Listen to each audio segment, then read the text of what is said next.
السلام علیکم دوستو، امید ہے کہ آپ لوگ ٹھیک ہیں، خیریت سے ہیں۔ آج اتوار کا دن ہے، ناشتے واشتے چل رہے ہوں گے، لیکن ناشتے واشتے کہاں چلتے ہوں گے اتنی گرمی میں؟ تو مطلب باہر جا کے ناشتہ کرنا یا کچھ ایسا کرنا تو کافی مشکل ہے۔ اچھے موسم میں ہوتا ہے کہ چلو بندہ باہر جاتا ہے، واپسی پہ کہیں بیٹھتا ہے، گپ شپ لگاتا ہے۔ تو اتنی گرمی تو مجھے ممکن ہی نہیں ہوگا۔ میں بھی آج گھر پہ بات کر رہا تھا تو میں پوچھ رہا تھا گرمی کا، تو کہہ رہے تھے کہ گرمی ہے ضرور، لیکن شاید لاہور میں جہاں پہ ہم رہتے ہیں کہ دن میں 1 سے 2 دفعہ بجلی جاتی ہے 1 1 گھنٹے کے لیے، تو گزارا ہو رہا ہے کہ اٹس اوکے ہے۔ لیکن جن علاقوں میں زیادہ بجلی جا رہی ہے وہاں پہ تو واقعی بڑے مسائل ہوں گے، بٹ اینی ہاؤ،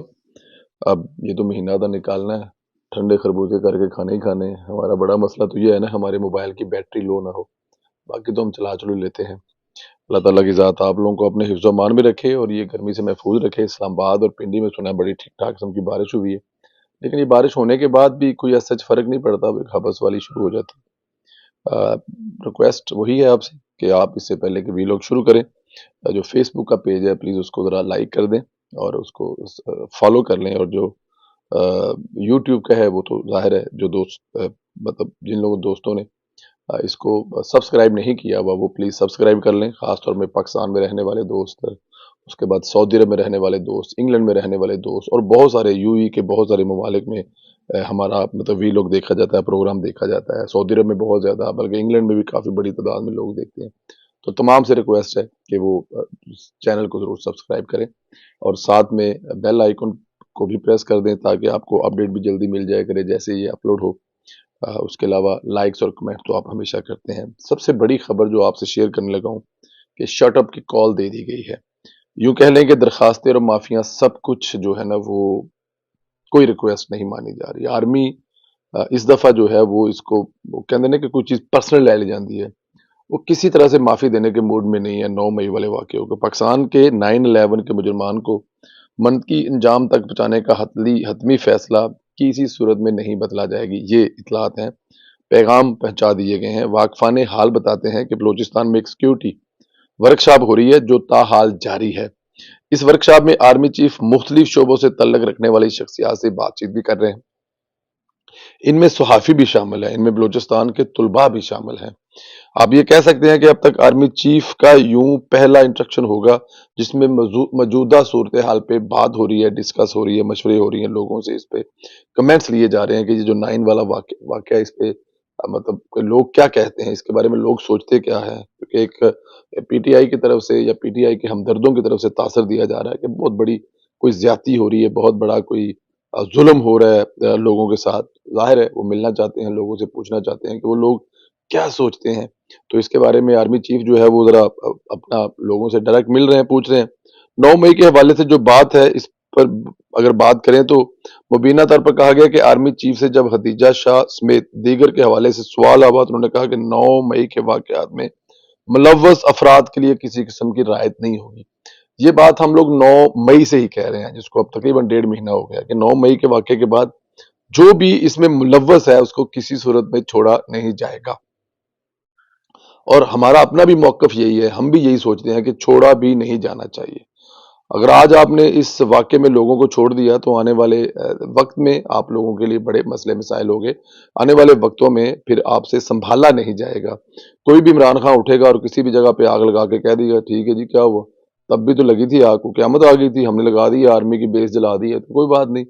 اس دفعہ معافی نہیں دی جانی چاہیے اور نہ دی جا رہی ہے۔ اچھا جی، بلکہ یہاں تک کہا گیا ہے، آرمی چیف نے کہ یہ بھی کہا کہ 9 مئی میں اگر میرا بیٹا بھی ملوث ہوتا تو میں اس کو معاف نہیں کرتا۔ اب اس سے اندازہ کر لیں کہ اگر میرا بیٹا بھی اس میں ملوث ہوتا تو میں معاف نہیں کرتا۔ تو آرمی چیف جب ایک طرف یہ کہہ رہا ہے کہ میرا بیٹا بھی اگر اس میں ملوث ہو تو میں معاف نہیں کروں گا، تو پھر وہ کسی دوسری آرمی چیف یا کسی دوسرے فوجی کی بیٹی کو یا کی کہتے ہیں پنجابی جو نو یا سالے نو پنویے نو کسی نے معاف کرنے لگے، ہرگز نہیں۔ جب آپ اپنے بیٹے کو معاف نہیں کر رہے، جب آپ اپنے بیٹے کو بھی رعایت نہیں دے رہے اس معاملے میں، تو پھر کسی دوسرے کو کیسے دیں گے؟ جب ان سے پوچھا گیا کہ آپ فوج کے اندر سے بھی لوگ ملوث ہیں تو انہوں نے کہا جی، چاہے اندر سے لوگ ملوث ہوں یا باہر سے ہوں، سب کو سزا ملے گی، سب کا احتساب ہوگا، اس پہ کوئی دو رائے نہیں ہونی چاہیے، اس پہ کوئی معافی نہیں ہے، کسی کو معافی نہیں دی جائے گی۔ آرمی چیف کی اس جواب سے پتہ چلتا ہے کہ اس بار پیمانہ ایک ہی ہوگا، چاہے وہ فوج سے ہو یا پھر باہر سے ہو، جس نے بھی 9 مئی میں کردار ادا کیا اس کو سزا ضرور ملنی چاہیے۔ اس حوالے سے ایک خبر رپورٹ ہوئی تھی کہ ایک سابق آرمی چیف غالباً، مطلب اب کنفرم نہیں ہے لیکن سوچا جا رہا ہے، کہا جا رہا ہے، رپورٹس یہ ہیں کہ جنرل جہانگیر کرامت نے، ظاہر ہے جنرل جہانگیر کرامت جو ہیں وہ خدیجہ شاہ کی سفارش کریں گے، اور انہوں نے کس کی سفارش کرنی کی وہ ہے ان کے جو دوسرے کولیگ جنرل صاحب تھے ان کی وہ مطلب نواسی ہے، تو اس کے لیے بھی سفارش کریں گے۔ تو جنرل جہانگیر کرامت نے جب یہ سفارش کی، فون کیا، جس پر جنرل عاصم منیر نے ان سے معذرت کر لی اور سفارش کو مسترد کر دیا اور کہا دیکھیں جی میں جب اس پہ تو کوئی دوسری رائے نہیں ہے کہ اگر اس میں وہ خدیجہ شاہ شامل ہے تو وہ نشان عبرت بنا دی جائے گی، اس کے بعد کبھی کوئی خدیجہ شاہ پیدا نہیں ہوگی جس کو اللہ تعالیٰ کی ذات نے بہت دیا ہے، اس ملک نے بہت دیا ہے، اور سب سے بڑی بات ہے اس ملک کے ساتھ ساتھ خدیجہ شاہ اگر 3 یا 4 برانڈ کپڑوں کے بڑے مشہور چلا رہی ہے اور بڑی کامیاب بزنس ہے، تو ظاہر ہے اس کے پیچھے آرمی چیف جو ان کے نانا تھے ان کا تو بڑا ہاتھ ہوگا نا، جہاں پہ جا کے وہ اپنا تعارف کرواتی ہوں گی کہ وہ کس کی نواسی ہیں اور کس کی بیٹی ہیں، سب سے بڑی بات ہے کس کی بیٹی ہیں، سابق مشیر خزانہ کی وہ بیٹی ہیں اور نانا ان کا آرمی چیف تھا، تو کوئی دفتر کوئی جگہ ان کے لیے بند نہیں کھلی ہوگی، تو انہوں نے ظاہر ہے اس کا استعمال کر کے کتنے فائدے اٹھائے ہوں گے، لیکن جب وہ عمران خان سے عشق اور محبت میں آ کر آرمی کے ہی املاک کو آگ لگانے نکل گئی تو پھر میرے خیال میں وہ معافی کے قابل ہرگز نہیں ہے۔ دیکھیں آپ تو بچپن سے اس آرمی کے سر بل بوتے پر انجوائے کر رہے ہیں لائف کو، زندگی کو، تو پھر آپ بھی اپنے ہی گھر کو جلانے کے لیے نکل پڑے، تو میرے خیال میں یہ معافی ان کی بنتی نہیں ہے۔ یہ جو بھی کہا گیا، جو کاروائیاں ہو رہی ہیں پس پردہ میں جو چل رہا ہے، انہوں نے ساتھ میں یہ بھی کہا جنرل صاحب سے کہ بہت کچھ بہت جلدی آپ کے سامنے آ جائے گا۔ اچھا یہ بھی کہا جاتا ہے کہ اسٹیبلشمنٹ یہ سوچتی ہے کہ چند ججز جو فوجی عدالتوں کو لے کر بیٹھے ہیں ان کا مسئلہ قومی نہیں ذاتی مفاد ہے۔ بہرحال یہ پوری قوم سوچتی ہے، ذاتی مفاد بیویوں، ساسو ماں اور بچوں کے ہے، ہوتا ہوا سمان پور پہنچتا ہے، اس میں تو کوئی شک نہیں ہے۔ جو بیویاں ہیں، جو گھروں کی مالکنے ہیں، جو یہ سب کچھ پیچھے بیٹھ کے جن کے بارے میں کہا جاتا ہے کروا رہی ہیں، میرے خیال میں وہ ہی اس کی اصل وجہ ہے۔ اور یہ ذاتی مفاد ہیں کہ فوجی عدالتیں، بھائی فوجی عدالتیں کیا عمران خان کے دور حکومت میں کام نہیں کر رہی تھی؟ سیٹھ وقار اگر میں غلط نہیں ہوں تو جو فوت ہو گئے ہیں، جو کے پی کے جج تھے جنہوں نے مشرف کو سزا دی تھی، فوجی عدالتوں میں ملوث ایسے لوگوں 100 لوگوں کو یا شاید کچھ زیادہ تھے یا کم تھے جن کو فوجی عدالتوں سے سزا تھی، سب کی سزائیں معاف کر دی تھی، اور یہ کہا تھا کہ ان کو موقع نہیں دیا گیا، تو عمران خان کی حکومت نے ان 100 لوگوں کو چھوڑا نہیں تھا، اور عمران خان کی حکومت اس کو لے کر مطلب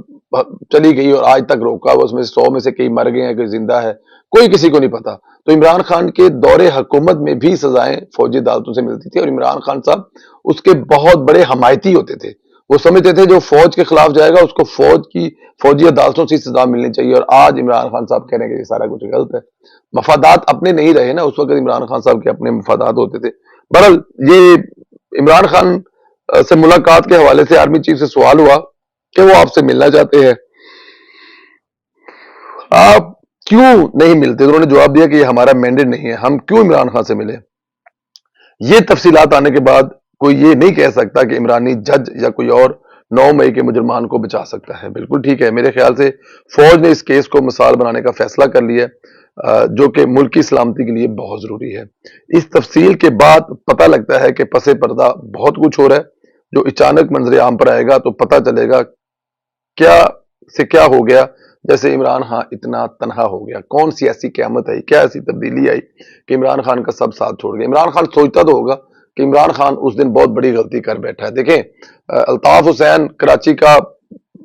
مطلب بے تاج بادشاہ تھا، جب چاہے جس کو چاہے جہاں مرضی اٹھا لے، کوئی روکتا ٹوکتا نہیں تھا۔ ایسی غلطی اس نے بھی کی کہ اس کا نام و نشان مٹ گیا، اور عمران خان کو کہتے تھے ہم اپنے پروگراموں میں کہ یہ اپنی ایک غلطی سے الطاف حسین بن جائے گا،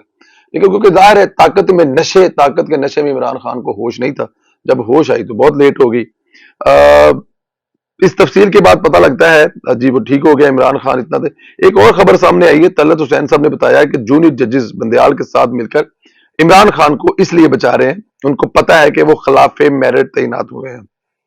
ستمبر میں ان کو نکال دیا جائے گا۔ اچھا یہ ایک نئی چیز ہے جی ہمارے لیے بھی، سوچتے تو ہم بھی تھی کہ جونیئر ججز جو ہیں وہ غلط طریقے سے اوپر آئے ہیں، ان کو پچھلے جو چیف جج صاحبان تھے وہ ان میں سے 2-3 ایسے ہیں جو کہ ہائی کورٹس کے جج نہیں تھے اپنے اپنے ضلعوں کے، لیکن ان کو نیچے سے اوپر لا کے بنایا گیا تھا جو کہ طریقہ کار کے مطابق نہیں تھا۔ اب ان کے بارے میں یہ کہا جا رہا ہے کہ ہو سکتا ہے سپٹمبر میں ان کو ہٹا دیا جائے اور واپس وہیں پہ بھیج دیا جائے، کیونکہ ظاہر ہے قانون کے مطابق، لاء کے مطابق اگر کام ہونے ہیں تو یہ سب کرنا پڑے گا۔ تو وہ چاہتے یہ ہیں کہ مارشل لگ جائے، کچھ بھی ہو جائے، تاکہ وہ سپریم کورٹ سے واپس نہ جائے۔ اچھا، یہ جونیئر جج جو ہے اپنی نوکری بچانے کے لیے ملک میں مارشلہ چاہتے ہیں، ملک کو آگ میں دھکیلا، لیکن قاضی ان کا علاج کرنے آ رہا ہے۔ اب قاضی صاحب پہ سارا کچھ پھنسا ہوا ہے، قاضی صاحب آئیں گے تو ہی ٹھیک ہوگا۔ اب دیکھیں قاضی صاحب آگے کیا دھماکے کرتے ہیں۔ ایک خبر اور بھی سامنے آئی ہے جو بہت خطرناک ہے، رونگٹے کھڑے کرنے دینے والی خبر ہے۔ عید کے بعد کچھ ایسا ہونے والا ہے کہ وہ دیکھ کر لوگ ضیاء الحق کا دور بھول جائیں گے۔ یہ ان لوگوں کے ساتھ ہوگا جو ملک میں آگ لگانا چاہتے ہیں، ملک توڑنا چاہتے ہیں۔ میں کبھی بھی اس کی حمایت تو نہیں کروں گا کہ وہ حال کیا جائے جو ضیاء صاحب کرتے تھے، کیونکہ آج تک ظلم کو کوئی نہیں بھولے، لیکن کیونکہ ظاہر ہے ظلم اور زیادتی اتنی بڑی ہوئی ہے، فوج کے اداروں کو، فوج کو اس کا غم اور غصہ ہے، لیکن میرے خیال میں فوج کو ضیاء الحق صاحب والا دور جو ہے، کیا کوڑے مارے جائیں گے، کیا لوگوں کو سر عام مطلب لوگوں کے سامنے مارا پیٹا جائے گا؟ تو ایسا تو ممکن نہیں ہوگا۔ ہاں، فوج معاف کرنے کے چکر میں نہیں ہے، فوجی عدالتیں ایک جو سزا ملی ہے وہ دیں، 14 سال کی سزا یا 13 سال کی یا 10 سال کی ہے تو وہ دیں، لیکن یہ ہے کہ اس قسم کی کچھ چیزیں نہ حرکتیں کی جائیں یا اس قسم کا کچھ نہ کیا جائے۔ یہ خبر ہے، ہمیں اب پتہ نہیں ہے، لیکن کیونکہ ظاہر ہے خبریں جب آتی ہیں تو ان کو آپ اس پہ کرتے ہیں، تو اس میں یہ کہا جا رہا ہے کہ لوگ ضیاء الحق کا دور بھول جائیں گے۔ میرے خیال میں ایسا نہیں ہونا چاہیے۔ حافظ منیر میں اور ضیاء الحق میں کچھ فرق رہنا چاہیے، حافظ اعظم منیر صاحب میں اور ضیاء الحق میں کچھ فرق رہنا چاہیے۔ حافظ منیر صاحب سے بہت سارے لوگ بڑی اچھی بھی امیدیں وابستہ کر رہے ہیں، ان سے معافی کی کوئی درخواست نہیں ہے۔ اس واقعے میں جو بھی ملوث اس کو سزا ملنی چاہیے، لیکن ڈیفینیٹ کسی قانون اور قاعدے کے تحت ضیاء الحق صاحب والا دور جو ہے نا وہ واپس نہیں آنا چاہیے۔ اس کی اگر میں ابھی حمایت کر دوں تو میرے خیال میں بڑی زیادتی ہو جائے گی، بٹ نہیں ہو۔ اللہ تعالیٰ کی ذات آپ کو بھی اپنے حفظ امان میں رکھے اور پاکستان کو بھی اپنے حفظ امان میں رکھے۔ آخری ریکویسٹ پھر وہی ہے کہ فیس بک کے پیج کو فالو کر دیں اور یوٹیوب کو سبسکرائب کریں، بیل آئیکن کو پریس کریں تاکہ اپڈیٹ آپ تک پہنچ جائے، اور اس کے علاوہ کمنٹس کریں، اپنی قیمتی جو رائے ہے اسے ہمیشہ آگاہ کرتے ہیں اس میں بھی کریں، اور اس ویڈیو کو مختلف گروپس میں بھیجنا مت بھولیں۔ مجھے اجازت دیں، انشاءاللہ پھر آپ سے بات ہوگی۔ خدا حافظ دوستو۔